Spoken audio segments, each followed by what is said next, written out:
Oggi Cammini della Fede vi porta in provincia di Verona, a San Bonifacio per la precisione, un comune piuttosto nuovo, ma che porta con sé delle tracce di una storia e di una storia molto importante.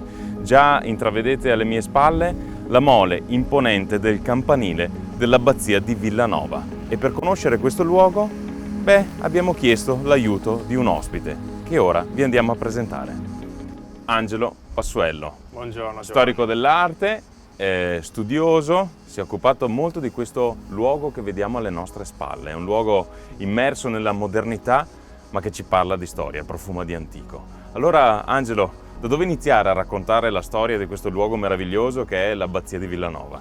Beh sì, l'abbazia di Villanova rispecchia la sua particolarità già dalla conformazione architettonica, infatti uno dei complessi monastici del Veneto che conserva ancora in maniera magistrale le sue strutture cenobitiche originarie come il chiostro, ma anche la grande corte rurale dove i monaci svolgevano le loro attività lavorative.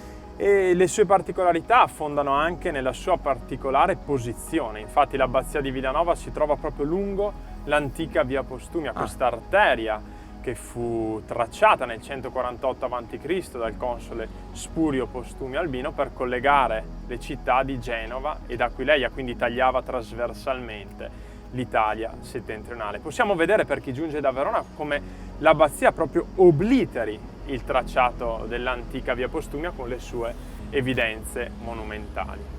E qualcosa su questa meravigliosa facciata che stupisce già alla prima vista il visitatore, il turista? Certo, la facciata è il primo prospetto che si vede proprio per chi giunge appunto da ovest e si dirige verso est, verso Vicenza e verso Venezia. La facciata possiamo vedere che parla un lessico architettonico romanico, fu eretta dopo il terremoto del 1117 che fece crollare la precedente facciata, parla un lessico architettonico che è tipicamente veronese. Questa è una cosa caratteristica perché l'abbazia di Villanova si trova proprio in una terra di confine, è infatti in provincia di Verona ma in diocesi di Vicenza. Questo lessico, dicevo, strutturale invece è proprio tipicamente veronese, con questa alternanza molto sapiente fra mattoni e pietra per creare questo effetto bicromo davvero caratteristico e che contraddistingue le grandi realizzazioni del romanico veronese come San Zeno, la cattedrale e molte altre. Se questo è il biglietto da visita di questa abbazia, chissà come sarà all'interno. Non ci resta che entrare a scoprirlo allora. Prego.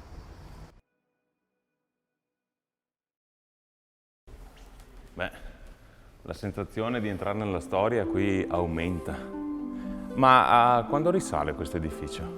Ma una tradizione erudita piuttosto tenace vuole che le origini del monastero risalgano al 762 e che sia stato fondato da Anselmo del Friuli proprio al confine tra Verona e Vicenza. In realtà questa attestazione che si ritrova in Muratori è stata smentita negli ultimi anni proprio per via documentaria. Ma quindi a quando appunto risale la fondazione di questo complesso?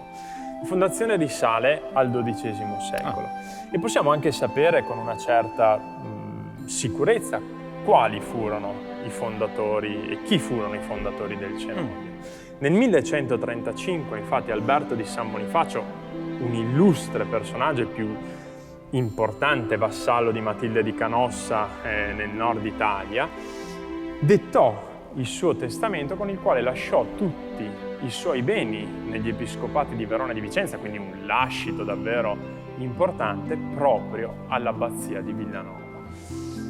E nell'anno successivo, quindi nel 1136, l'abbazia di Villanova, forse per volontà sempre postuma dello stesso Alberto, fu posta alle dirette dipendenze del monastero di San Benedetto di Colirone e quindi del Papa. Quindi i conti di San Bonifacio erano molto legati a questa istituzione ecclesiale e possiamo supporre che siano proprio loro i fondatori della Chiesa e del monastero in cui poi si insediarono i monaci benedettini. D'altronde la fondazione enti ecclesiali di cenobi, era una delle manifestazioni più importanti dell'autocoscienza signorile, che voleva così lasciare un segno tangibile del proprio passaggio sulla terra, un proprio ricordo, insomma, imperituro. Quindi viene affidata, mi dicevi, ai benedettini? Viene affidata ai benedettini neri. I benedettini neri che quindi si occuparono dell'erezione della chiesa, che possiamo quindi datare nei primi anni del XII secolo. Vediamo che l'interno rispecchia nel suo assetto architettonico proprio una struttura che è tipicamente veronese. L'abbazia di Villanova ha una chiesa pressappoco gemella, che è la chiesa di San Giovanni in valle a Verona, dove viene adottata questa partizione sistematica nelle navate in pilastri e colonne di ascendenza sassone, e soprattutto le 3 navate che si concludono a oriente con i 3 giri absidali prevedono questo grande presbiterio rialzato che troneggia sulla cripta ad oratorio, sulla stupenda cripta che viene celata appunto dal presbiterio. Allora la storicità di questo luogo si percepisce dagli interni, ma anche dagli esterni. Arrivando qui ho visto questo meraviglioso e imponente campanile, quasi spropositato rispetto a questo edificio. Hai detto bene, imponente e anche sproporzionato, possiamo dire, perché il campanile di Villanova è forse la parte più caratteristica di questo complesso architettonico, perché per la sua base davvero immensa, a cui non corrisponde un'altezza altrettanto svettante, davvero è proprio un elemento caratteristico. E questo campanile ha un'altra particolarità, che può essere datato ad anno, perché in un concio nel lato orientale è tracciata un'iscrizione che ne ricorda l'erezione da parte dell'abate Uberto di San Bonifacio, quindi un membro della famiglia dei fondatori dell'abbazia, che quindi insediarono proprio i loro membri familiari come priori del cenobio, a riprova di questo collegamento. L'abate Uberto di San Bonifacio nel 1149 procedette all'erezione di questa torre. Questa torre tuttavia rimase evidentemente incompleta, perché fu fatta con questo basamento davvero imponente in grandi blocchi di pietra, e probabilmente si finirono i fondi o avvenne qualche evento per cui la torre fu lasciata incompleta e fu provvista della cella che ancora la caratterizza, con queste trifore archiacute che sono identiche a quelle del chiostro e la grande guglia che svette si può vedere da tutto il territorio di San Bonifacio e le zone contermini, fu completata solamente nei primissimi anni del 400. Tu mi parli di benedettini, quindi di monaci neri, però io vedo qui diversi dipinti in cui vediamo dei monaci, però con un saio bianco. Bianco, vedi bene, perché l'abbazia di Villanova nel 1562, dopo un periodo di commenda, di collazione pontificia, in cui tra gli altri fu rettore commendatario dell'abbazia anche Pietro Bembo, per citare un nome illustre, nel 1562 viene affidata ai benedettini bianchi, quindi agli olivetani di Santa Maria in Organo a Verona, che era la chiesa madre da cui poi dipendeva questa abbazia. E i monaci olivetani seppero rinsaldare l'economia del convento, ma non solo, fecero anche molti interventi dal punto di vista architettonico, ma anche artistico. Dal punto di vista architettonico vediamo che insomma hanno dato alla veste interna della chiesa un'impronta abbastanza barocca, con questi grandi angeli con cornucopia che si stagliano lungo i pilastri, il grande scalone con questa balaustra tipicamente barocca che si risolve nell'altare, nel grande affresco col San Benedetto in gloria, ovviamente abbigliato col saio olivetano.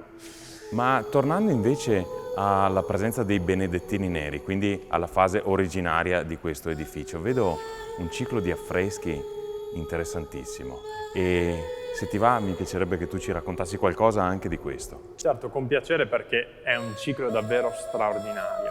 Si tratta di 18 riquadri che si stagliano nel fianco meridionale, nella controfacciata della chiesa, che raccontano proprio la vita di San Benedetto, dalla sua vocazione e il successivo eremitaggio alla fondazione dei monasteri, al ritiro a Monte Cassino fino alla morte.